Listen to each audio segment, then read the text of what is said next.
आज हम आपके सामने दोबारा से आ गए हैं और स्टडी करने जा रहे हैं केमिकल काइनेटिक्स वाला जो पार्ट है आपका, उसका दूसरा हिस्से पे आ चुके हैं हम केमिकल काइनेटिक्स के। ठीक है, उसके अंदर हम एक चीज पहले देख चुके थे, डिफरेंशियल रेट लॉ हम पहले देख चुके थे। आज हम देखने जा रहे हैं इंटीग्रेटेड रेट लॉ। क्या देखने जा रहे हैं? Integrated rate law. क्या देखने जा रहे हैं? Integrated rate law. ठीक है, राइट। तो ध्यान रखना, आज जो मैं आपको पढ़ाने जा रहा हूं वो आपको यूज होगा जेई के लिए, नीट के लिए, या कोई सा भी बोर्ड्स एग्जाम के लिए, कोई से भी इंडिया के किसी भी तरीके के कॉम्पिटिटिव एग्जाम के लिए। तो ध्यान से लेक्चर सुनना और प्लीज नोट डाउन भी करते रहना।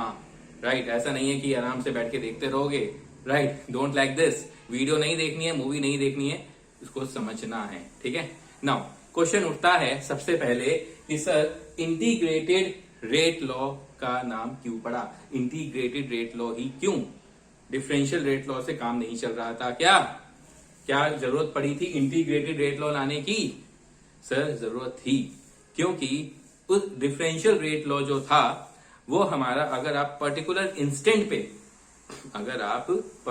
इंस्टेंट पे रेट डिटरमाइन करना चाहते हो, आप गए भाई कि भाई मुझे रेट बताइए जरा इंस्टेंटली, डिफरेंशियल रेट लॉ।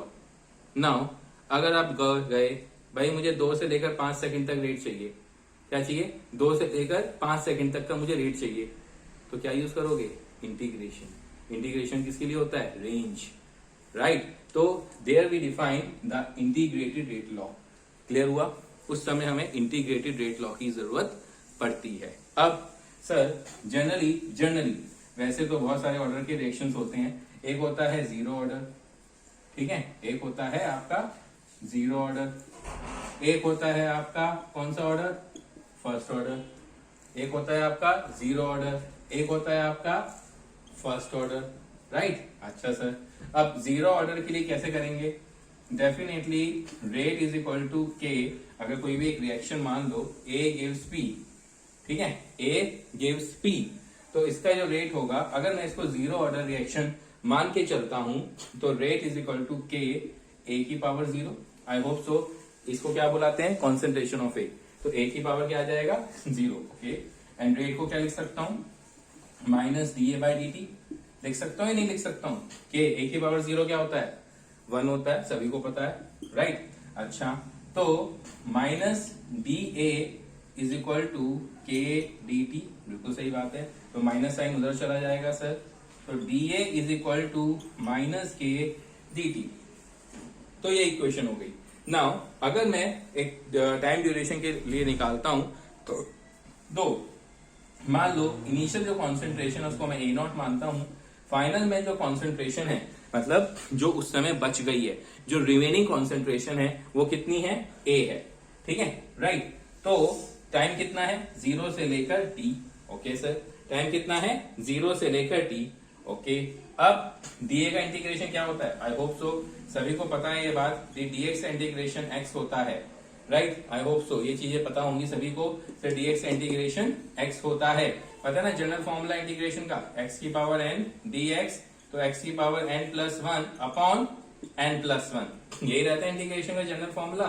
तो यहाँ पे एक्स की पावर 0 रखूंगा तो 0 प्लस 1 यानी कि एक्स आ जाएगा। एक्स की पावर 0 प्लस 1 अपॉन 0 प्लस 1 यानी क्या आ जाएगा? एक्स आ जाएगा। ठीक है, तो डीए का इंटीग्रेशन कितना आएगा? सर जी सिंपल ए आएगा, एंड लिमिट्स रखूंगा मैं ए नॉट और ये ए हो गया, इज इक्वल टू माइनस के इंटीग्रेशन ऑफ डी टी कितना आएगा? सेम टी, 0 से टी। तो upper limit minus lower limit, upper limit minus lower limit. Okay, upper limit रखी, ये अपर लिमिट होती है, लोअर लिमिट होती है। तो ए की जगह पे ए रखा, माइनस लोअर लिमिट, ए की जगह पे ए नॉट रखा, is equal to minus K T. Okay, तो A is equal to minus K T plus A naught. तो दिस इज माई जर्नल, ध्यान रखना, general zero order reaction, zero order reaction. बात समझ में आई? General zero order reaction, A is equal to minus K T plus A not. ठीक है, अब आप देख सकते हो सर ये y है। ओके, ये m है, ओके, ये x है, ओके, ये c है। तो आप नोटिस कर सकते हो सर ये y is equal to M X plus वाली c, ये जो स्ट्रेट लाइन की जो इक्वेशन होती है उसकी तरह दिख रही है। y is equal to M X plus C की तरह दिख रही है एंड स्लोप इसका क्या है, नेगेटिव है। देख सकते हो स्लोप क्या आ रहा है, नेगेटिव आ रहा है। तो अगर मैं बात करता हूं तो सर आप ध्यान से देखिए, अगर मैं बात करता हूं इसके ग्राफ की, इसके बीच में सर अगर मैं बात करता हूं कॉन्सेंट्रेशन ऑफ ए और टाइम के बीच में, तो ऑब्वियसली एक स्ट्रेट लाइन आएगी जिसका जो स्लोप होगा, स्लोप कितना होगा गुरु, स्लोप कितना होगा, माइनस के, बिल्कुल सही जवाब, माइनस के। एंड ये कितना होगा, ए नॉट। ये कितना होगा सर आप देख सकते हो, यानी कि इंटरसेप्ट कितना हुआ, ए नॉट। तो this is the graph of the concentration and the time.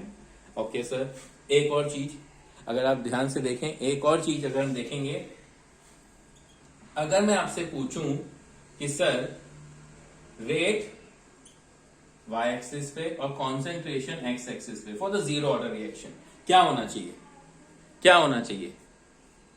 देखिए ये बहुत ध्यान से देखने वाली बात है, रटना नहीं है, आपके सामने ही आंसर है। सर रेट और कॉन्सेंट्रेशन के बीच में सर कोई है ही नहीं, ए की पावर 0 है सर, यानी कि रेट इज इक्वल टू के क्या है, कांस्टेंट क्या है, कांस्टेंट। तो रेट और कॉन्सेंट्रेशन के बीच में क्या लाइन आएगी, स्ट्रेट लाइन आएगी।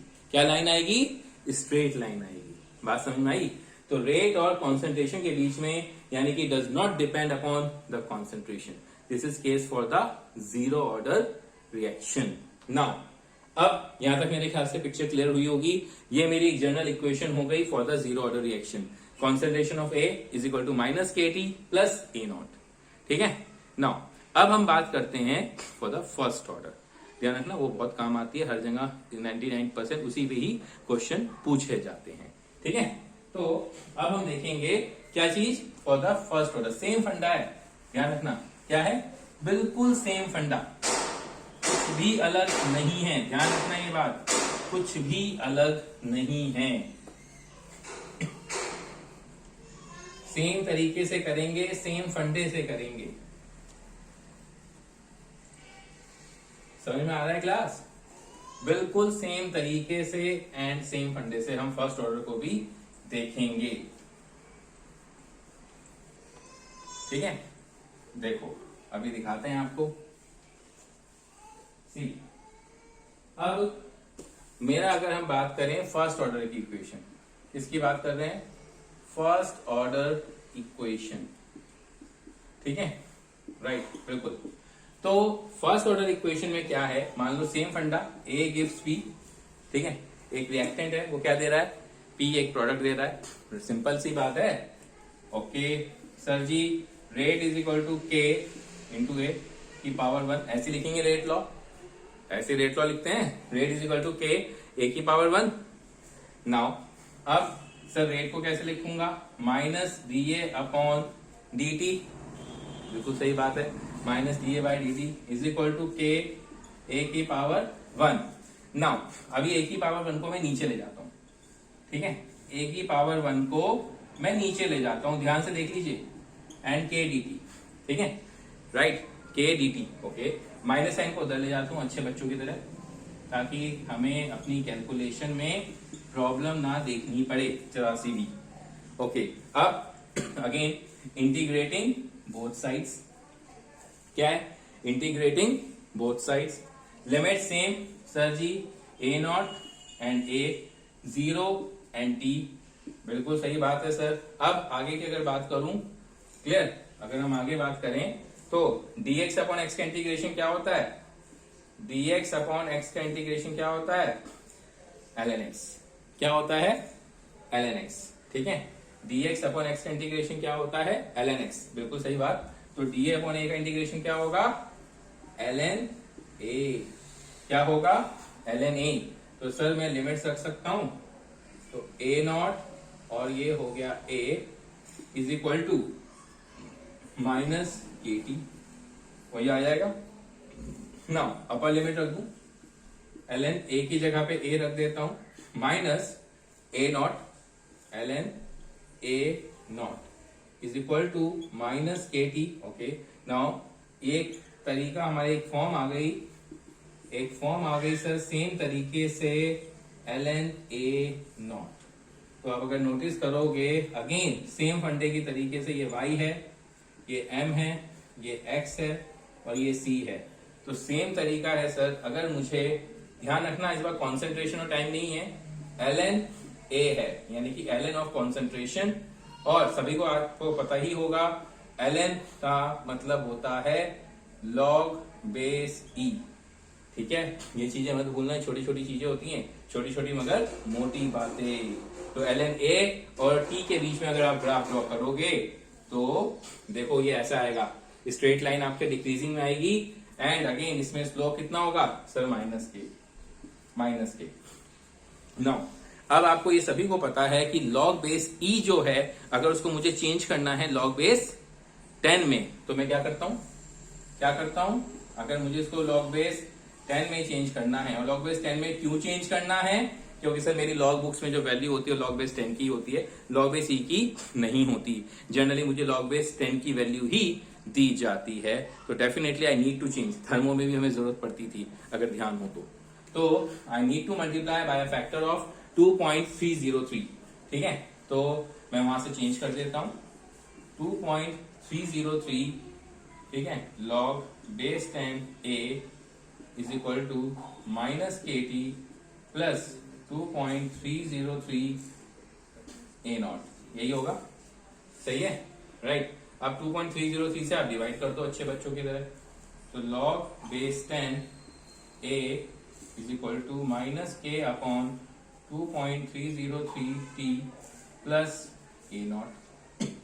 मतलब यहाँ पर भाई साहब log बेस 10 a नॉट लिख लो, ठीक है, और यहाँ पर भी log बेस 10 a नॉट। तो आप सिर्फ नोटिस करोगे सर अगेन अब की बार जो मेरा स्लोप हो जाएगा वो क्या हो जाएगा माइनस के अपॉन 2.303, राइट। क्या हो जाएगा minus K upon 2.303, minus K upon 2.303, ये मेरा स्लोप हो जाएगा सेम। अगर मैं यहां से log बेस 10 कर देता हूं तो मेरा जो स्लोप हो जाएगा क्या हो जाएगा sir minus K upon 2.303। This is my slope and intercept भी मेरा कितना हो जाएगा log बेस 10 a नॉट। ठीक है, अब क्वेश्चन कभी कभी आ जाता है, या ग्राफिकल जो क्वेश्चन आ जाते हैं कॉम्पिटिशन्स के अंदर या नीट जैसे एग्जाम के अंदर, क्या आता है कि सर हमें कॉन्सेंट्रेशन और टाइम का ग्राफ चाहिए। किसका चाहिए, कॉन्सेंट्रेशन और टाइम का। तो कैसे करें, क्योंकि इन्होंने आप कहोगे सर ऐसी लाइन आएगी, नहीं, रटना नहीं है, ध्यान से। ये ग्राफ है log a यानी कि log कॉन्सेंट्रेशन और time, it is not between concentration and time, अलग है, ठीक है, अलग है। तो क्या करोगे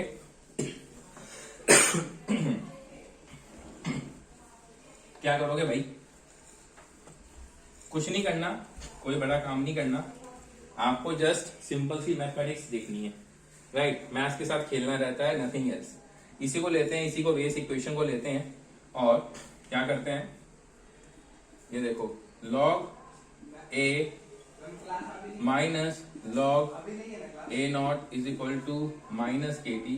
तो log a minus log b कितना आ गया, log a minus log b, log a upon b is equal to minus K T, और इसका मतलब क्या आएगा log base e a upon a not is equal to minus K T. तो a upon a not is equal to e की power minus K T. तो a is equal to a not e की power minus K T. तो आप देख सकते हो y is equal to e की पावर माइनस एक्स वाला कर्व बन रहा है सर। अगर आप नोटिस करो तो y is equal to e की पावर माइनस एक्स वाला कर्व बन रहा है। अगर आप नोटिस करो y is equal to e की पावर माइनस एक्स, तो यानी कि कर्व हो गया सर लाइक दिस, यानी कि कॉन्सेंट्रेशन और टाइम के बीच में एक्सपोनेंशियली डिक्रीजिंग कर्व होगा। तो don't mug it up, concept को समझो कि होता कैसे है, प्रोसेस पता होना चाहिए, क्योंकि अगर प्रोसेस पता हो गया तो सर सारी टेंशनें खत्म, सारी टेंशनें खत्म, ध्यान रखना, ठीक है। तो अब यहां के लिए मैं आज स्टॉप करता हूं, फिर हम स्टडी करेंगे about the half life and about the second law also. ध्यान रखना, किसके लिए स्टडी करेंगे? सेकेंड लॉ, यानी कि सेकेंड ऑर्डर इक्वेशन। क्लियर? तो अगले लेक्चर तक ट्यून रहना और इन सबको एक बार अपने शुभ हाथों से करके देख लेना, ठीक है। चलो, तो अगले लेक्चर तक ट्यून रहना। Okay, take care, bye bye.